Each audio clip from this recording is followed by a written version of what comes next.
Last night you got home, dropped your keys, and before you even changed clothes, your pet was there, not asking for a performance, not needing a clever story, just present.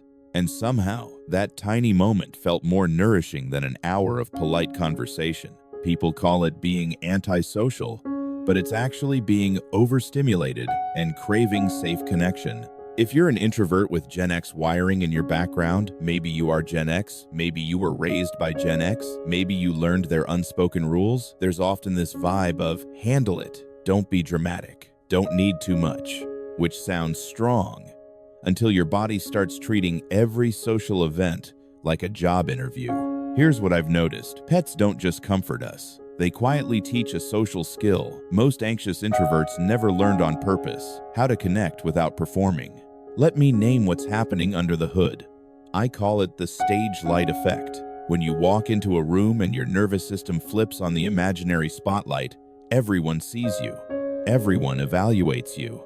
Don't mess up. Your brain starts scanning for microsignals, tone shifts, facial expressions, pauses, and you burn through your energy fast. And Gen X conditioning can add a second layer. I call this one the earn it loop. The idea that rest, softness, or needing comfort has to be justified.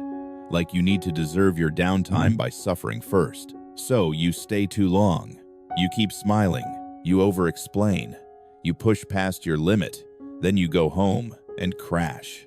Now here's the metaphor that makes it click. Think of your social energy like a battery with a sensitive charger.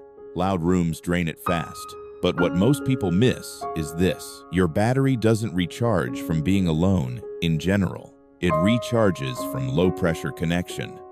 That's why your pet works. They're basically a walking low-pressure charger. So, instead of trying to become a different person, I want you to borrow the pet approach. We're going to use a simple three-part framework called L.E.A.S. Because the goal isn't to lock yourself away, it's to stay connected without getting dragged. First L is for lower the pressure in your body. Remember this line: quiet body, clearer mind. Before you even talk to anyone, you lower the volume in your nervous system.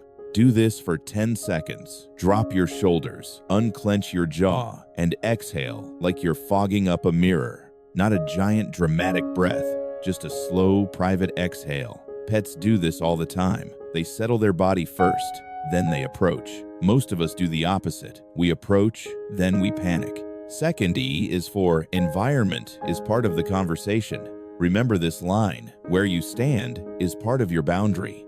Gen X introverts are often good at pushing through, but the environment still hits your senses. Noise, lights, people crossing your personal space. So choose one home base spot, the way your pet chooses a safe corner. It could be the snack table, a hallway near the window, the edge of the group. Your home base isn't avoidance, it's a regulation station. When you start to feel scrambled, you return there for 30 seconds. You don't have to announce it. You just move like it's normal, because it is. Third A is for ask for connection in smaller doses. Remember this line: small contact counts. A pet doesn't demand an hour-long heart-to-heart.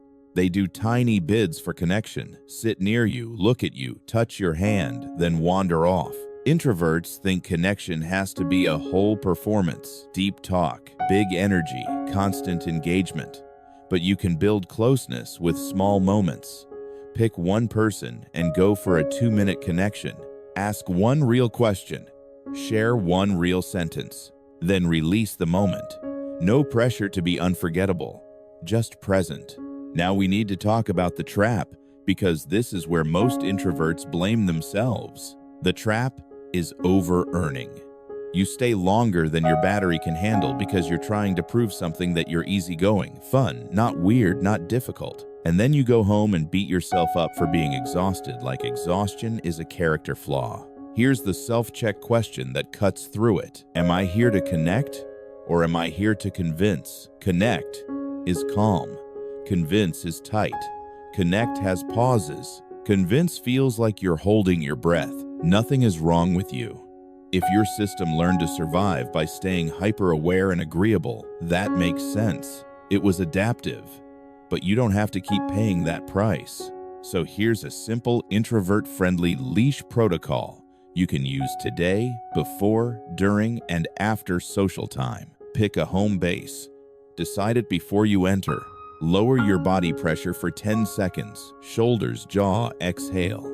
Aim for one small contact moment, 2 minutes, one question, one real sentence. Exit with a clean line when your battery hits 40%, not 0%.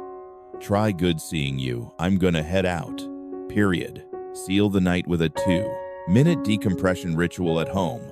Wash your hands, change clothes, or sit with your pet, and do 3 slow exhales. And now, the micro skill, because confidence grows from reps, not from motivation. Your micro skill is the soft exit rep. Once a day, for a week practice, one clean ending, 20 seconds. It can be on a call, a chat, an errand, anything. Rate your anxiety 110 before you do it, then rate it after. You're teaching your nervous system, I can leave without drama. I can protect my energy and still be kind. Here's your 7-day challenge. Day 1, choose a home base in one public place. Day 2, do the 1-0-second body lower before you speak. Day 3, 1 2-minute connection.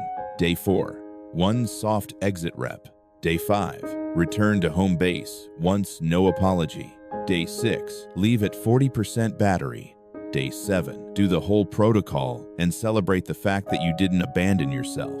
If you want, comment 40% exit and tell me which part is hardest, lowering the body pressure, choosing the home base, or doing the clean exit. And if you want more tools like this for introverts, subscribe, because you're not here to be a different person.